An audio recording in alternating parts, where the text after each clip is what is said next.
Your kid can unlock your phone faster than you can, but ask them how the screen actually lights up and you'll get nothing but a blank stare. That's the gap we're talking about today, the difference between using tech and understanding it.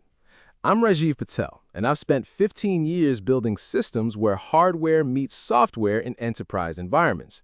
These days, I take what I see happening in corporate hiring and translate it backward into what kids need to learn right now, while their brains are still wiring up those foundational pathways. You're listening to the STEM Lab podcast. Quick note before we go any further, everything you're about to hear, all the research, the data, the analysis, that's 100% human verified and written by a real author. The voice you're hearing right now, though, that's AI generated. Just wanted to be upfront about that. Now, if you've been listening for a while, thanks for being here. Seriously, I appreciate you carving out time in your week to sit with these episodes. If you're brand new, welcome. Really glad you found us. We drop new episodes every Monday, Wednesday, and Friday, and the goal is always the same: cut through the noise and give you the real information you need to make smart calls about STEM education for your kids. All right, let's jump in. So here's what I did. I looked at 43 different STEM kits and toys, and I tested them against what's actually required in software development, mechanical engineering, and data science jobs today.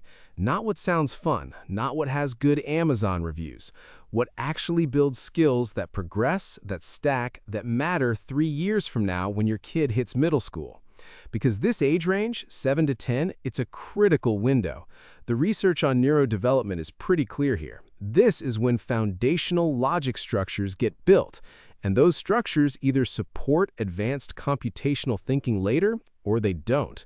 What you buy now determines whether your 10-year-old is ready to learn Python or still stuck on basic sequencing.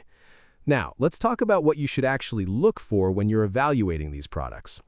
First thing, forget the age range on the box. Seriously, ignore it. You want to focus on capability outcomes, real outcomes tied to skills that industries recognize. Can this product teach Boolean logic operators, the actual and, or, not structures that show up in every programming language? Does it introduce Cartesian coordinate systems, the kind used in CAD software? A good investment should line up with concrete skill milestones, not some arbitrary age band a manufacturer slapped on the packaging to move units. I use a simple test. If the skills this toy teaches can't transfer to an industry-standard tool within 2 years, it fails. A coding toy that only teaches some proprietary block system with no path to Python or JavaScript, that's wasting your child's neuroplasticity window, and that window doesn't stay open forever. Next, technical compatibility and longevity. This is where products get eliminated faster than anything else. A kit that requires iOS 15 or higher turns into electronic trash the moment your iPad ages out of support. You want products that support multiple operating systems: Windows, Mac OS, Chrome OS, iOS, Android. You want offline functionality for the core features. You want open source ecosystems like Arduino IDE, Python, Scratch. You want hardware that can expand through standard interfaces, USB-C, Grove connectors, Lego Technic compatibility. And be very careful with cloud-dependent platforms. I've personally watched 3 different lifetime access educational platforms shut down in the last 5 years. Families who invested hundreds of dollars in proprietary hardware got stranded. The companies folded, the servers went dark, and the kits became paperweights. Here's another thing people miss: consumables and hidden costs. You need to calculate total cost of ownership over 3 years. Does this kit need subscription fees for lesson content or cloud features? Does it use proprietary batteries or standard AA's or USB-C charging? Are replacement parts only available through the manufacturer? Are there consumable materials like chemical reactants, 3D printer filament, craft supplies? The best educational science purchases for this age group maintain 90% or more of their functionality with 0 recurring costs. My personal rule: if ongoing expenses go over 30% of the initial purchase price across 3 years, the business model is designed to extract revenue, not educate your kid. Durability matters more than people think. Real science involves failure. If components break during normal experimentation, you're teaching risk aversion, not hypothesis testing. So evaluate drop tolerance. Will it survive a 3-foot fall onto a hardwood floor? Check connector durability. Can the wires handle 100 insertion cycles? Look at component replaceability. If a sensor breaks, can you buy just that sensor, or do you have to repurchase the entire kit? I run what I call the sibling chaos test. Can this kit survive getting knocked off a desk while 2 kids argue over whose turn it is? Products with exposed circuit boards and friction-fit connections rarely make it 6 months in a house with multiple children. And then there's progressive learning architecture. The best platforms support vertical skill development over 3 to 4 years. A quality investment should give you modular curriculum that expands from basic to intermediate concepts. It should be compatible with more advanced kits in the same ecosystem. There should be community resources, forums, project libraries, troubleshooting guides. And critically, there should be export paths to professional tools. Arduino IDE for microcontroller kits, Fusion 360 for 3D design platforms. Single concept kits that teach one isolated skill create dead ends. I've seen families accumulate 7 different robotics kits that don't talk to each other. The kid ends up relearning proprietary interfaces over and over instead of getting deeper into actual expertise. All right, moving on to the products that actually made the cut. First up, LEGO Spike Essential Set. This is the most complete progression path I've seen for the 7 to 10 age range as of 2026. It combines physical LEGO construction with Scratch-based programming through a proprietary interface that's actually well documented. You get 449 pieces, you get the Spike Essential Hub with 6 input-output ports, Bluetooth, rechargeable lithium battery, 2 motors, a color light matrix, a color sensor. In terms of real-world specs, the hub runs for over 8 hours per charge, charges via USB-C, it works with Windows, macOS, Chrome OS, iOS, Android. There's an offline mode that caches lessons locally. I tested the Bluetooth range. It holds steady to about 33 feet without lag. The bricks can survive a drop from 3 meters without structural damage. The motors handle a 200-gram payload at 90 RPM. Why it works? The Scratch blocks can export to Python, so there's an actual migration path to text-based coding. It integrates with the standard LEGO system, which means unlimited physical expansion using bricks you probably already own. The curriculum maps directly to fundamental coding concepts, sequence, loops, conditionals. No subscription required. You get over 30 lesson plans included. Sensors and motors are sold individually if something breaks. And there's an active community generating 200+ new projects every month. Downsides? The hub uses a proprietary connector, so you can't program it with Arduino IDE. The color sensor struggles in bright ambient light, anything above 800 lux, and the Scratch interface doesn't let you access raw sensor values, which limits what you can do once your kid gets more advanced. Check the show notes for a link to the current price. Next, Snap Circuits STEM. This is the 750 Experiments Kit. It's pure electrical engineering education. You get 750 documented projects that go from basic circuits all the way up to building an FM radio. It's like a breadboard on training wheels. Color-coded, numbered components snap onto a plastic grid. You get rid of the dexterity barriers of traditional breadboarding, but you're still teaching actual circuit theory. Real-world details? It runs on 4 AA batteries, not included, or you can use a 6-volt DC adapter.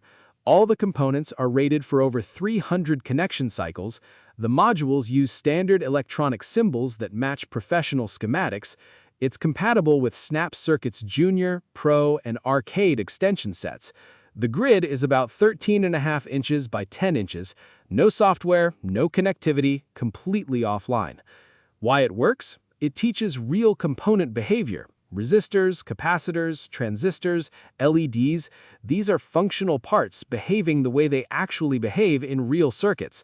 The schematic diagrams match IEEE standards used in actual engineering documentation. No screen time required, it's purely hands-on. Projects scale from simple 3-snap night lights to an 89-snap AM radio receiver. You're building an understanding of voltage, current, resistance relationships, and it prepares kids for breadboard prototyping and eventually Arduino-based circuit design. Downsides: the snap connectors lose tension after about 400 to 500 cycles. You'll need replacement parts. There's no microcontroller, so no programming applications, and the project manual assumes an adult is co-learning for the complex circuits like the radio and alarm systems. Check the show notes for a link to the current price. Next, Osmo Coding Starter Kit. This one bridges tangible play and screen-based logic. It uses computer vision to read physical coding blocks that you place in front of an iPad. You get 31 magnetic coding blocks, movement, loops, conditionals, 3 progressive games that teach sequence logic, parameter manipulation, and debugging. Specs: it requires an iPad 5th generation or newer, iPad Air 2 or newer, or iPad Pro running iOS 13 or higher. The Osmo base is a little reflector that clips onto the iPad and uses the front camera to detect the blocks. Each game works offline after the initial download. The base works with all Osmo game sets. The blocks are polycarbonate plastic, tested to withstand 5 kilograms of compression without cracking. Why it works: physical manipulation reinforces abstract coding concepts, especially for kinesthetic learners. The visual feedback loop is immediate, which accelerates debugging skills. 3 difficulty tiers give you an 18 to 36-month progression timeline. No subscription for the base games, though expansion packs cost extra. You can set up multiple child profiles to track individual progress. And it introduces parameters and arguments earlier than most block coding platforms do. Downsides: iPad only, no Android, no PC. That's vendor lock-in. The computer vision fails in direct sunlight or uneven lighting. There's no export to actual programming languages, so the skills have to transfer manually. And the base occupies the iPad camera, so you can't use the iPad for anything else during sessions. Check the show notes for a link to the current price. Now, Thames and Cosmos Physics Workshop. This one takes a rare non-digital approach. It's 285 building components that demonstrate mechanical physics through 36 different models: simple machines, pneumatics, structural engineering. This is German engineered, and it teaches load calculations, mechanical advantage, force vector analysis, no batteries, no screens. Details that matter: all components are injection-molded ABS plastic. The pneumatic cylinders operate at half a bar of pressure. There's a manual pump included. You get spring scales calibrated in newtons and grams. The instruction manual provides actual formulas for mechanical advantage, gear ratios, lever class calculations. You can do beam deflection tests with loads. Storage box is about 16.5 by 11.5 by 3 inches. Why it works: it directly teaches physics concepts that show up on AP exams and engineering entrance assessments. Hands-on verification of theoretical calculations builds scientific method discipline. No consumables, no batteries, no software dependencies. The gears and structural beams are compatible with Lego Technic if you want to expand. The manual includes numerical problems with answer keys, so you're building quantitative skills. And it develops the spatial reasoning you need for CAD and 3D printing applications. Downsides: you need an adult co-learner for kids under 9. The manual assumes some comfort with algebra. There's no digital component, which limits how it integrates with modern STEM workflows, and some of the pneumatic seals develop leaks after you've built and rebuilt 50+ times. Check the show notes for a link to the current price. Next, Little Bit's Space Rover Inventor Kit. This combines modular electronics with app-guided missions. It teaches the engineering design process through iterative prototyping. You get 20 bits, which are magnetic electronic modules, 2 servo motors, an infrared sensor, a battery, cardboard building materials for the chassis. Real-world numbers: the battery module takes 3 AAA batteries, runs 6 to 8 hours per set. The bits connect with magnetic contacts rated for 1,000+ connection cycles. The app needs iOS 11 or higher, or Android 5 or higher. Bluetooth range about 30 feet. The bits use standard color coding. Power is blue, input is pink, output is green, wire is orange, and they're compatible with the full Little Bits modular library, which has over 60 modules available. Why it works. The missions explicitly teach the engineering design cycle: define, research, ideate, prototype, test, iterate. The app includes variable-based programming, not just sequential blocks. Magnetic connections eliminate the wiring frustration that 7- and 8-year-olds hit. The bits accept external inputs like switches and sensors for custom projects. The cardboard construction phase teaches spatial planning that's adjacent to CAD skills. And there's a direct pathway to Arduino-based maker projects because the component vocabulary is similar. Downsides. The cardboard chassis degrades after 3 or 4 rebuild cycles. The app requires account creation and periodic online check-ins. Expanding the bit library gets expensive. Individual modules run $15 to $35 each, and the magnetic connectors occasionally pop apart if the rover is operating too vigorously. Check the show notes for a link to the current price. Last one, MakeBlock M-Block 2.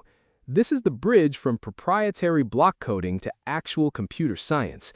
It supports dual-mode programming, M-Block, which is Scratch-based, and Python, real Python. This is an aluminum chassis robot. You get a CyberPi controller with an ESP32 processor, Wi-Fi, Bluetooth, ultrasonic sensor, line-following sensor, 2 encoder motors, full Arduino IDE compatibility.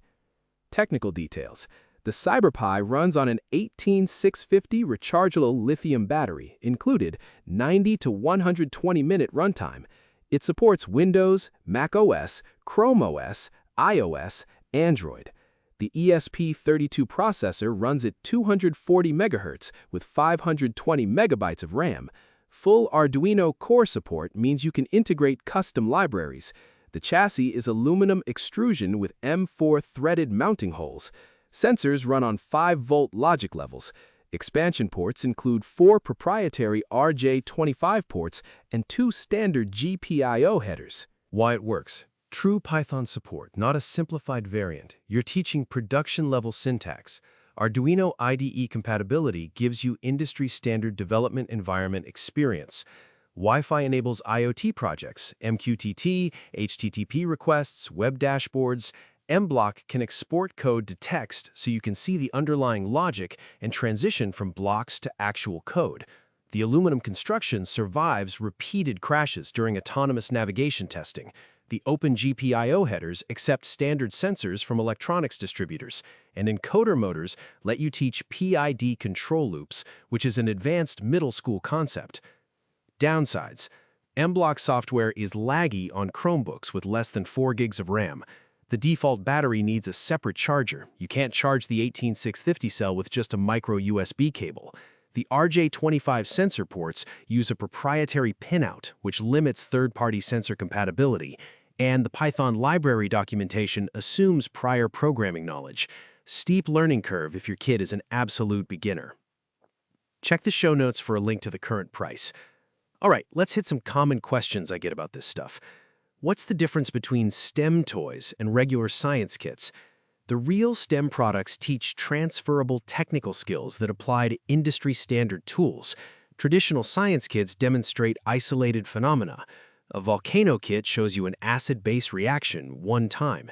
A programmable sensor kit teaches data collection, conditional logic, scientific method, things that apply to 200 subsequent projects. I evaluate products based on skill half-life. Will the capabilities your kid learns still matter in the 2030 job market? Proper STEM tools introduce variables, functions, coordinate systems, circuit diagrams, concepts that show up in professional software and engineering. Science kits optimized for entertainment rarely connect to measurable outcomes or give you a path into advanced topics. Can 7-year-olds really learn programming concepts? Yes. 7-year-olds routinely master sequence, loops, and conditionals, the foundational structures underlying all programming, when the instruction matches their developmental stage. The constraint isn't cognitive capacity, it's interface design. Text-based syntax creates barriers. Visual block systems with immediate physical feedback, like a robot moving or an LED lighting up, align with concrete operational thinking that dominates this age. Research from MIT Media Lab confirms children as young as 5 can grasp algorithmic thinking if the tools are scaffolded appropriately. The key differentiator: can the child predict the outcome before they run the code? That predictive capacity tells you they have true conceptual understanding, not just rote pattern matching. Products that support hypothesis formation, like "I think the robot will turn left because," before testing, those build scientific reasoning alongside technical skills. Do these products require constant parental involvement? Initial setup and the first 3 to 5 sessions need adult co-learning for everything I reviewed. After that, parental involvement inversely correlates with product quality. Well-designed platforms give you scaffolded challenges that keep the kid in flow state. Hard enough to engage, not so hard they spiral into frustration. I track time to independent work as a key metric.